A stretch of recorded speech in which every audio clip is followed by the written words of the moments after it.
guys, Dr. Sinicropi here. Welcome back to another episode of Recharging the Human Battery Radio.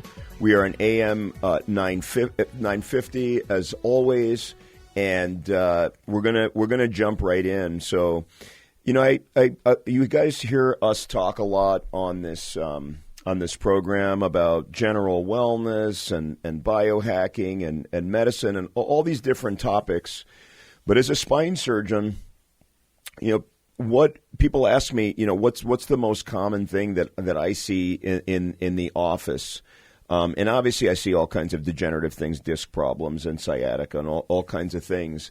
But where I think we really should be having this conversation together is the huge problem of how people are affected by motor vehicle accidents and what kind of care is available for them. What are some of the legal ramifications? It's really, really tough for people that have been in these car crashes or motorcycle crashes or truck crashes or whatever, both physically and psychologically.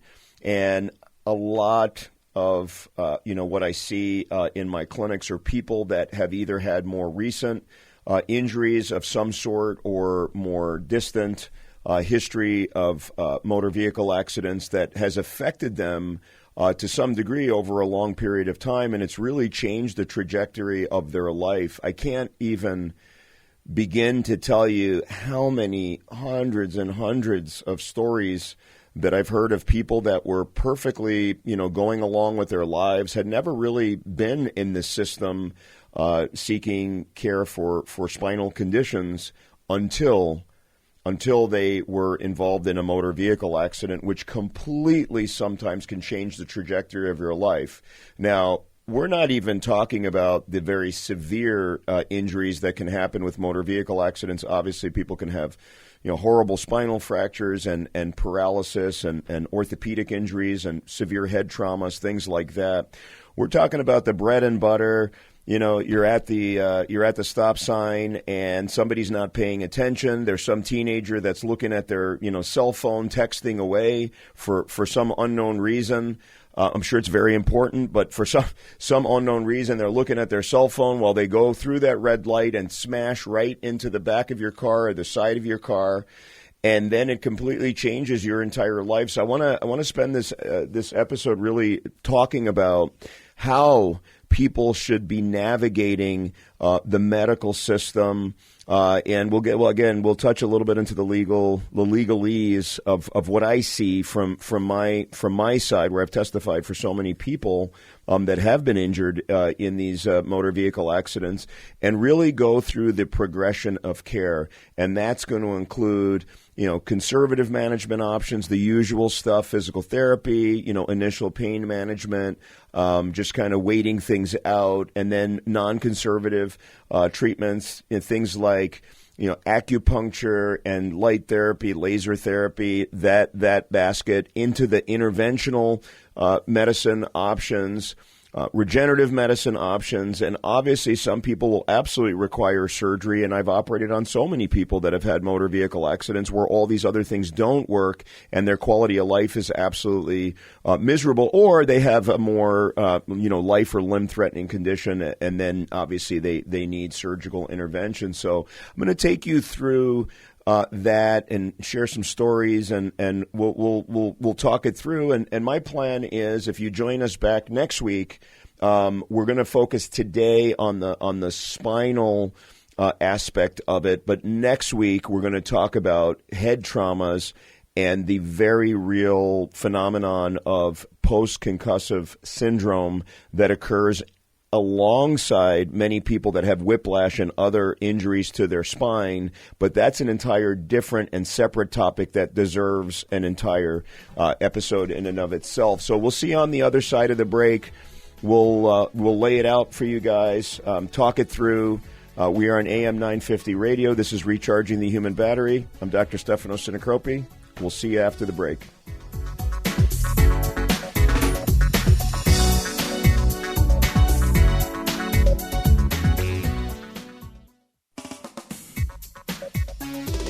We are back on Recharging the Human Battery Radio. I'm Dr. Stefano Sinicropi, your friendly orthopedic spine surgeon here from the Twin Cities. We are on AM 950 radio. And today we're going to talk about motor vehicle accidents and how it can impact your lives and really strategies to manage the situation so that you can find the best care possible and get back to doing what you love. And it's a very complicated topic. So we'll try to really dissect out a treatment algorithm strategy. Now, everything you hear on this program is not intended for medical advice. I am more than happy for, as far as motor vehicle accidents and injuries. Come see me at the clinic at Midwest Spine and Brain Institute. Come see me at Hypercharge Health, where we offer so many outside-of-the-box treatment options for people that have been injured in motor vehicle accidents, including concussion management, stem cell therapy, and all kinds of other novel things. But as far as this program is concerned, it's really informational, because I know a lot of people that are listening right now have been themselves impacted, or a family member's been impacted. And again, like we said before, it's changed the trajectory and the course of your lives, and it could be so frustrating to get through the process. So seeking and finding the right providers, the right treatment care is critical, because the longer we sit with you festering in a lot of pain, the more difficult it is to reverse that. And I see it so many times where people have had very delayed care, either blown things off, been put down the wrong pathways, and then they're in even a worse situation. So just to give you an example, we have people in our practice that were high-level practicing professionals in whatever they do, and they were fine before their motor vehicle accidents. They have this injury, they get into a chronic pain situation. The next thing you know, they're not able to work. They can potentially get hooked on narcotic medications. They, potentially become people that get so many medications and so many procedures, and they become a totally different person. They don't even remember the life they used to had before. And again, in some situations, it's inevitable, because the damage is too severe, or they have a very severe injury to their head or to their limbs or spine or something like that. But in many cases, if they had gone down the right treatment path, they may have been able to really avoid some of the long-term issues that they've dealt with, both physically and psychologically. So let me reintroduce myself so that you guys really understand why I talk about this with such passion, and really as someone who has seen so much of this in my clinic over my 20-year career. So, I've been practicing at Midwest Spine and Brain now for, I'm pushing year 20. And I've had the privilege of being in an area that really needed more spine care, some out-of-the-box thinking, but it was able to develop a very large practice here in the Twin Cities. And this year I'll hit my 10,000th surgery performed. And, it's really been my honor and privilege to serve people in the Twin Cities here and try to restore as many lives as possible back to health. But with having a very busy practice, what's come with that is I've had the opportunity to see thousands and thousands and thousands of patients in my clinic, and so many of them have been impacted by injuries. And unfortunately, although I wish that a lot of these folks had come and seen me, 2 days after their injury, 3 days after their injury, the truth is some people are seeing me 5 years after their injury. And the stories about how bad off they are compared to where they were before the injury are sometimes heartbreaking. And when I go through their algorithm, in other words, where did they go? Where did they enter the system? What treatments were provided to them? Were they treatments that have scientific evidence behind them that really can help them? Was the order of the treatments something that is, that makes sense? Are they people that were stuck in Groundhog Day or a continuous loop of having the same treatment over and over, despite the fact that it wasn't really necessarily working. So this discussion today comes from seeing thousands of patients and being involved not only in their medical care, but then also getting wrapped up many times into their legal care and having been asked to testify in so many cases where people have been injured. And that is a whole entire other problem in and of itself. And again, obviously not legal advice. I'm not an attorney. I make this very clear to patients, but there are very challenging legal issues that come up in these cases. And it's something that needs to be spoken about because honestly, people don't know what to do. They just don't know what to do. So, on that note, let's dive right in. So this problem of motor vehicle accidents, this isn't a small problem. Just here in the state of Minnesota, and this might seem way over the top, in 2023, there were 80,000 crashes. So you might be thinking, how bad are the drivers here in Minnesota that we have 80,000 crashes? Well, it's not all because drivers are bad or they're texting or they're doing whatever. It's because we also have a lot of bad weather months, and so that adds to the crisis. If you look at the CDC numbers and you look more nationally, that number, it's 2 million. Okay, across the country. So this isn't a problem where we're looking at some rare thing or rare disease. This is something that the odds are that the people that are listening to this conversation themselves have had potentially a motor vehicle accident in the past, but certainly, in the second order or third order, know somebody that's involved in a motor vehicle accident, and it may have, been a minor thing, or it may have completely ruined their entire life. So this is a huge thing. And so when we think about motor vehicle accidents, we oftentimes think about like the most catastrophic, when you're driving on the highway, the thing's backed up and then you drive by and the jaws of life is trying to get people out. And certainly we take care of those patients over at our level 1 trauma center, but that's not really what we're talking about today. We're talking about that fender bender that happens or that crash that happens at the red light where, people seem like they're okay, or they get transported to the hospital for the while because they're a little bit dazed and confused and are reporting some back and neck pain, but that where we might think, hey, this is just going to get better and people are going to be fine, that's really not the way it goes. And if you look at the real statistics, about 15%, of people end up with chronic neck pain a year after their motor vehicle accident. That's a huge number. Okay, so you could do, 80,000, even if it was 10%, that's 8,000. If 15%, that's 12,000 people in the state of Minnesota experiencing neck pain. It's a lot of people. So how are we treating those people? If you look at rear end collisions, about 80% of them have some level of whiplash injury. And interestingly enough, and I tell my patients, and I see this all the time, whiplash we typically associate with the neck because the neck can whip forward and back, or it's more of a three-dimensional problem. It depends if you get hit from the side where you're affected or a frontal crash or a side front.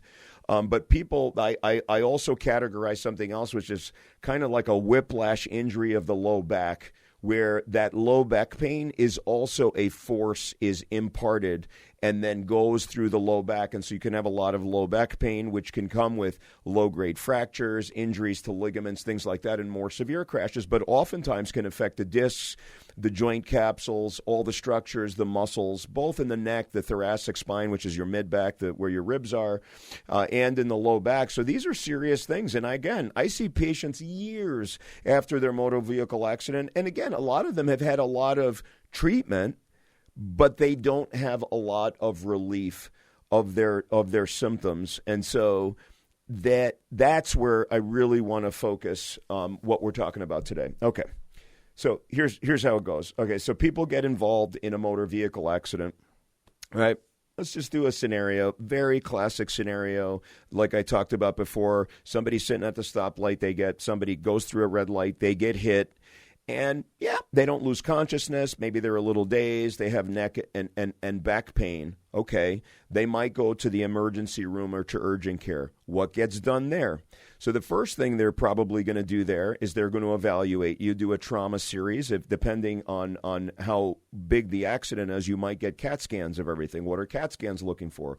Well, on CAT scans, we are looking for any fractures of the spine, things that are missed. And we're very careful, especially if they have other injuries, because you can have distracting injuries. And so people can actually have fractures of their spine and be walking around, not know it. Why? Because they're too busy worrying about their wrist that's fractured. So we call it, and that potentially could risk their spinal cord or their nerves and things like that. So we've got great care pretty much all around when it comes to having that acute injury and you first come in. It's those people, though, that aren't complaining of extreme pain. So in other words, they don't have an acute nerve injury at the moment, and they don't have something that requires all this workup, because frankly, those people get more care and attention. It's those people that come in and they get, they'll get some medications, they'll get some anti-inflammatories, they might get a little bit of narcotic for that one night if they're in a lot of pain, depending on who the emergency room provider is or urgent care doctor is, and then they get sent home. Okay, so those are the people I really want to focus on, because that's where it starts. Okay, so let's call it. So day 0 is the day of the accident. So post accident day 1, you're home, you're sitting there, you don't know what to do. I've talked about this a million times. Okay, I've done posts on this. I talk about it in my upcoming book. Where you enter the system is so critical, potentially, into where you're going to be a year later. Now, what does that mean? I'll make it real simple. Depending on what provider you see at the initial visit, you're going to get potentially very different opinions on what to do next. Okay? And it doesn't mean any of the opinions are wrong, because people are really trying to do their absolute best. It just means it's a very different opinion. So, for example, if you go back to the urgent care room the day after your accident or 2 days after your accident, they're going to look at it one way. If you see a chiropractor, they're going to look at it a different way. If you go see your primary care doctor, who's a family medicine specialist, they might look at it a completely different way. If you decide you want to go right and straight to a spine clinic, they're going to look at it completely different. And so there's so many different ways to enter the system. Now, let's make it even more complex. Not only are there different types of providers that you can enter the system in, but within those groups, right, there's going to be very different management strategies. Dr. X or PA X or chiropractor X or massage therapist X might be very different from their own partner that's in the next door. So we really need to talk about where this all starts. So it's very basic at the beginning, and then we're going to go on an ascending path of more and more kind of complex interventions. So at the beginning, there's no question that we want to manage the pain. Okay, so things like anti-inflammatories and anything that can reduce the pain is always a good strategy. So typically, doctors, practitioners, whoever, they're going to put you into some sort of, hey, let's help you with your pain, and the less amount of pain medicines you need, the better. So we prefer, things like Tylenol and ibuprofen. Some people need more advanced pain medicine because they really can't function and they've had a significant injury. So something to manage the pain. Motion, moving. This idea about just sitting in bed and resting has been debunked a long time ago. We want to get you within the realm of possibility, get you moving. Okay, these are very basic things, okay?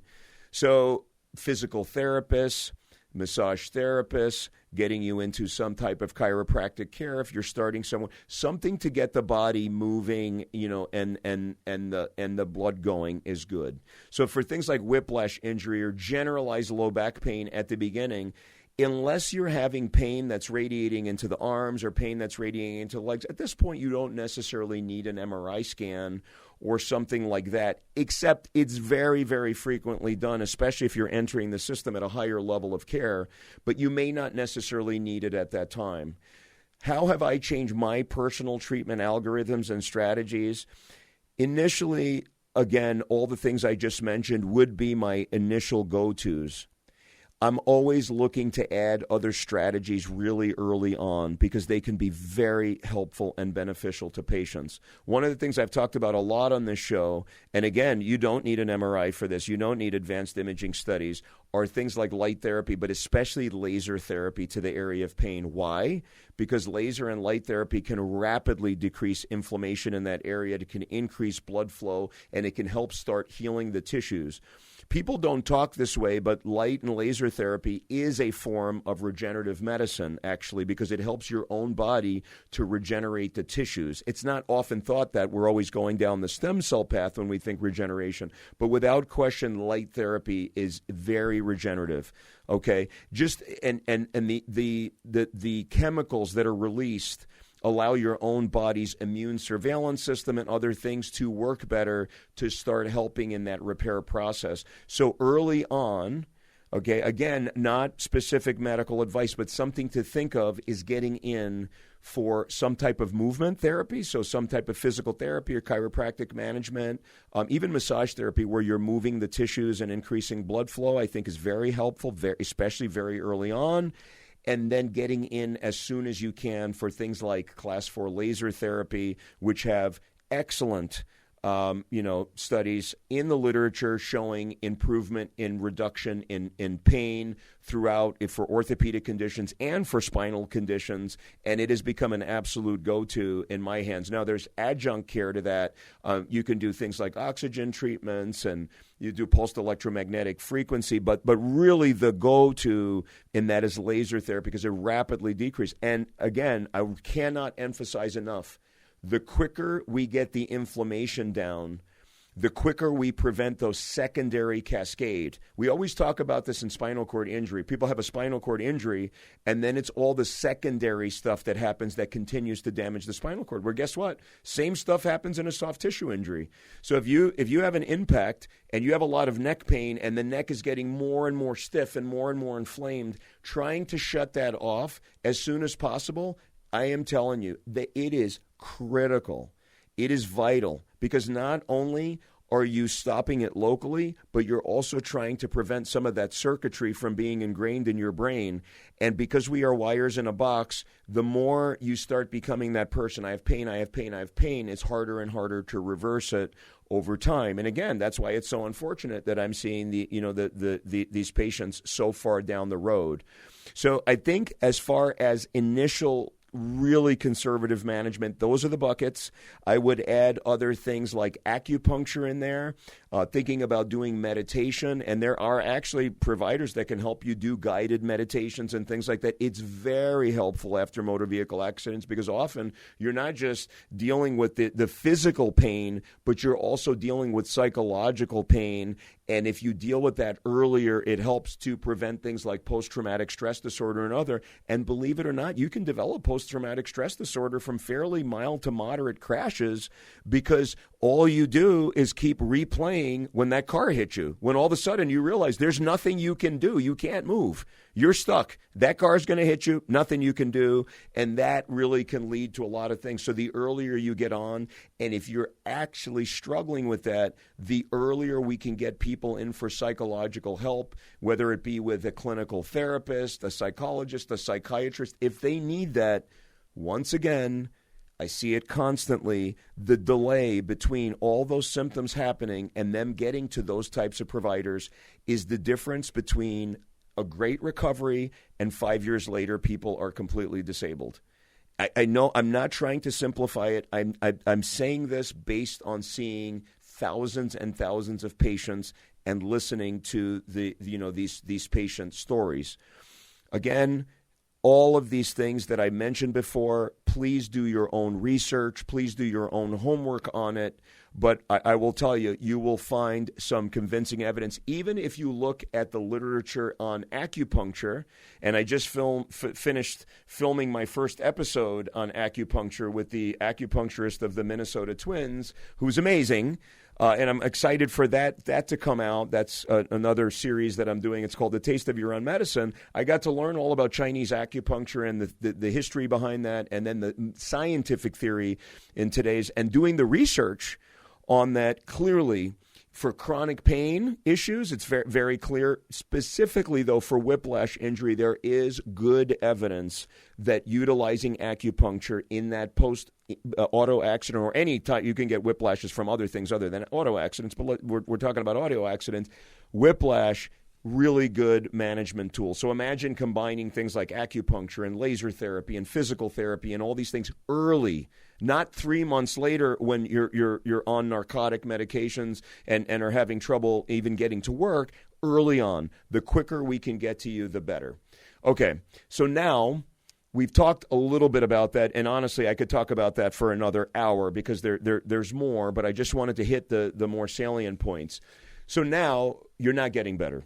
And there's people that are not getting better. So what does that tell us? If you're not getting better after weeks, and again, if you look at the different studies, again, one size does not fit all. But if we're treating people with very low level care, I don't want to say low level, but the care, when I say like nothing invasive, you're not getting better. You obviously probably need some type of scanning, because when you're having more advanced workups, for example, by a spine specialist or a sports medicine specialist that subspecializes in spine or things like that, they're going to want more advanced imaging studies to make a diagnosis and really tell you, okay, the therapy and the massage and the laser therapy, all that stuff didn't work. We need to take you to the next level. So once you have your MRI, now we potentially are going to now some people, the MRIs clearly are not going to support going to another level, because they're really at that point, it's continuing more of the same, maybe changing the parameters of how we're treating you,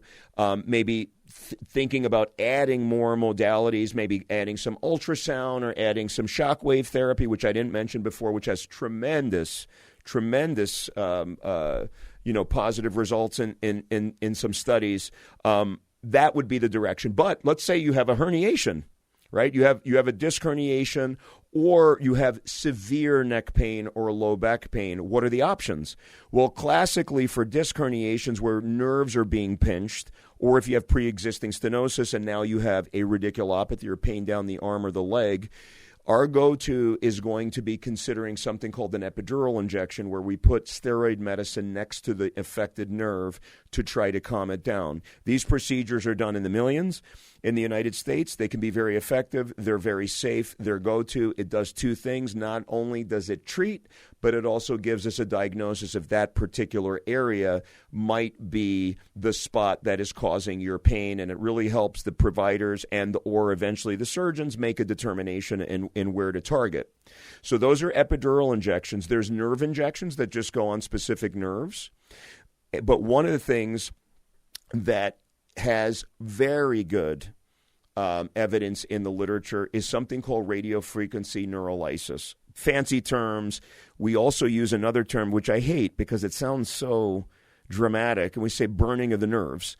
And so the interventional pain management specialist can go in there and put numbing medicine on the joints and the ligaments in that area along something called the medial branches in the cervical spine. We also do this for the lumbar spine.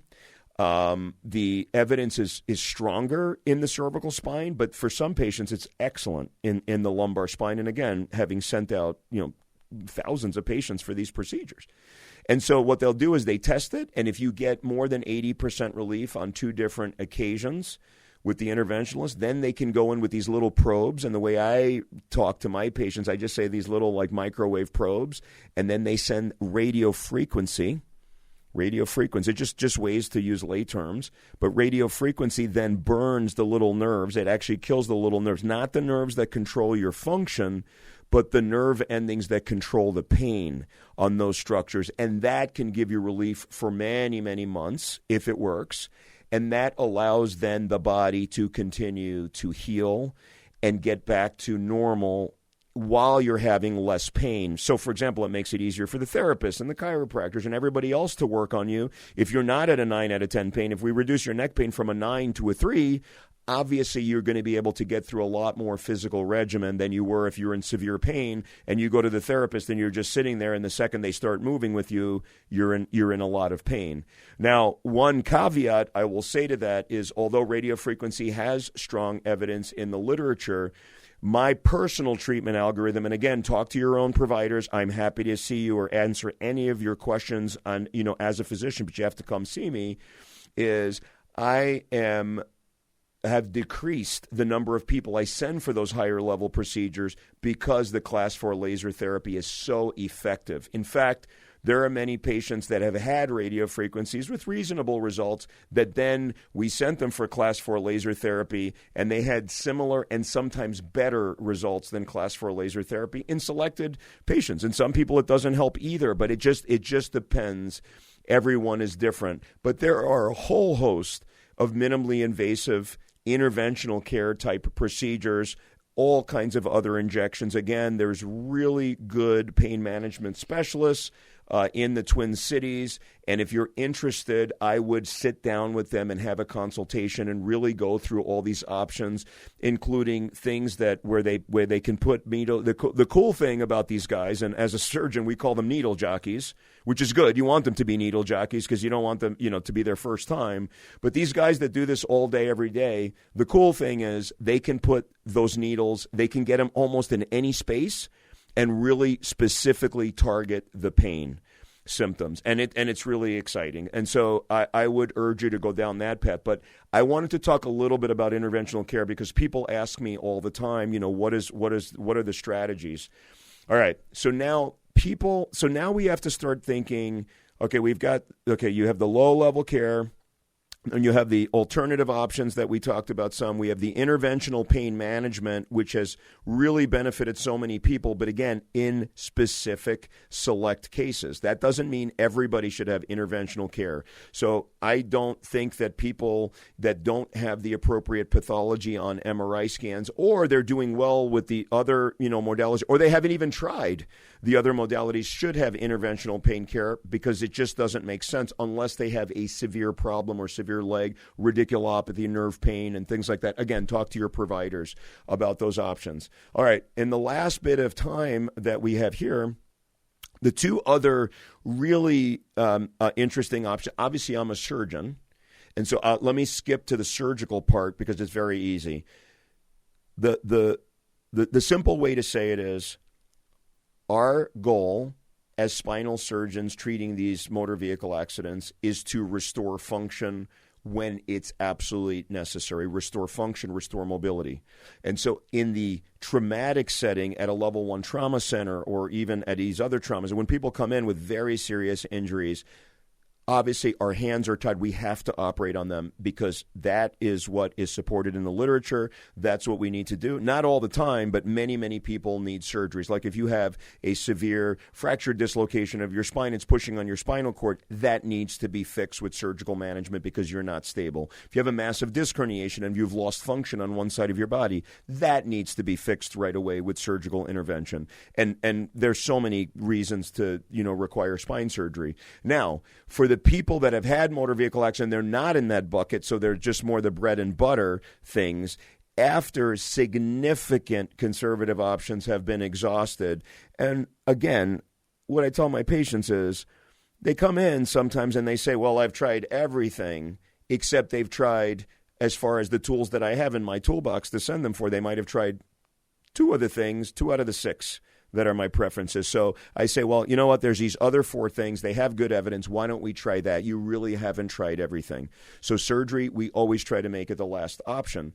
But for patients that have significant disc herniations, or their arm pain's not getting better, or they're developing weakness, or they're completely disabled, or they've tried all these other things, have had numerous injections and other things, and really cannot get back to work, get back to life, can have no quality of life, that is where surgical options can be of great benefit. And those can range all the way from, bigger surgeries where we have to address a lot of things that have been disrupted and injured, all the way down to very minimally invasive surgery, either through open or endoscopic techniques where we can remove small pieces of disc herniation, which might be sitting underneath a nerve, or open up nerve tunnels, or open up the space where the spinal cord is sitting. And this can make a dramatic impact.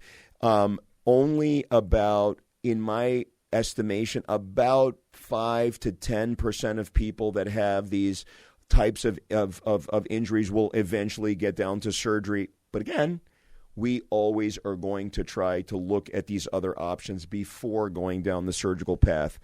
What's really exciting is with our minimally invasive technologies, including spine fusions, now that we do minimally invasive, sometimes the downtime is so small from these surgeries that those type of surgeries were quicker to recommend if people are really disabled than bigger surgeries or open surgeries. But again, you really need to have a consultation if you're in that bucket. I'm going to say the same, this as a take-home, same thing that I said about surgical options that I said about any options after a motor vehicle accident. If you have a surgical problem or something that the 9 out of 10 spine surgeons would have recommended surgery on if they saw it, and it's all standard of care and all this and that, what we don't want to delay is your path towards getting that spine surgery. I have dedicated the last 2 years or plus of my life now to looking at all of these other options in the alternative medicine space and in the regenerative space and all these other spaces, and it's become a huge part of what I do outside of my spine clinic.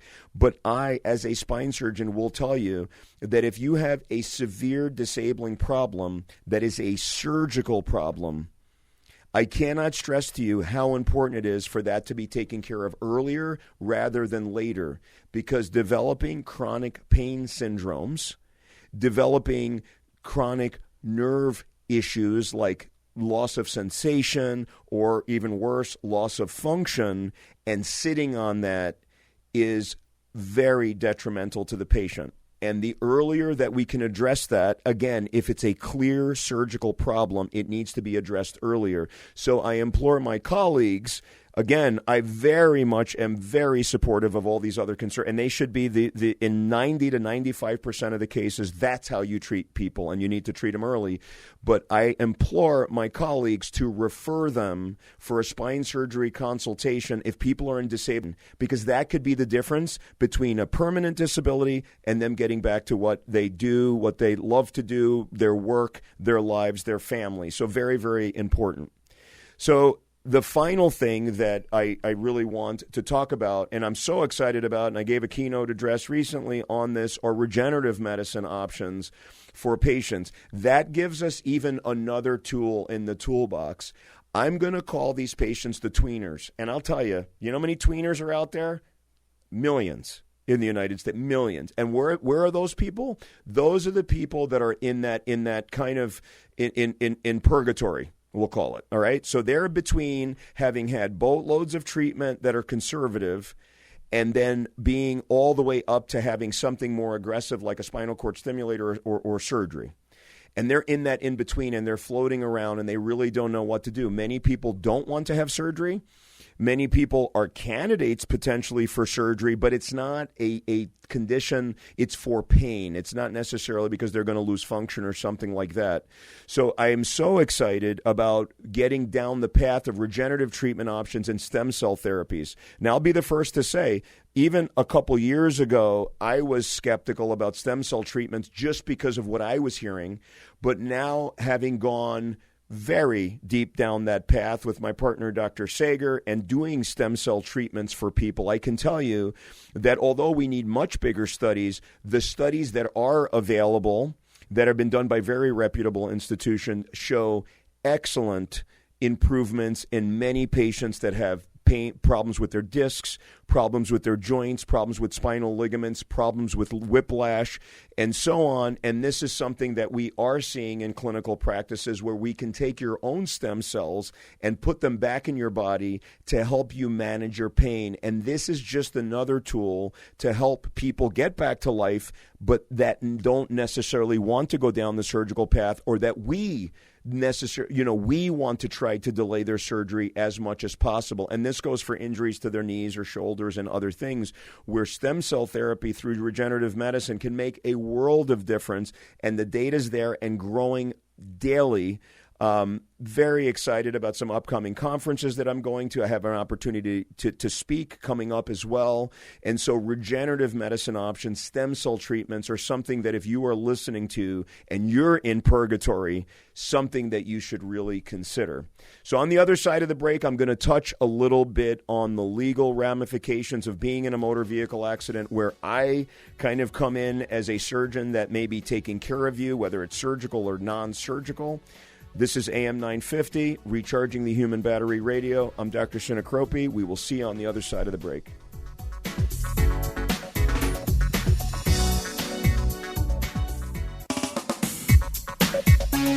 All right, we're back. Recharging the Human Battery Radio. Dr. Sinicropi. We are on AM 950 Radio, and we've been talking motor vehicle accidents. Again, the last segment, the name of the game is get into treatment early. Make sure that if the treatments are not working, you don't get stuck in the endless Groundhog Day loop of staying in the same care. We need to continually try to progress your care. Ultimately, we're trying to always avoid surgery, but if surgery is the best answer, it's best to be done early before real severe disability kicks in and the course of your life has changed forever. Regenerative medicine options have given us a tool that can really prevent a lot of people from undergoing surgery. But again, surgery is sometimes necessary. Just the name of the game is, if you remember one thing from this, get care early, get to the right people, and make sure your care is being progressed if you're not getting better.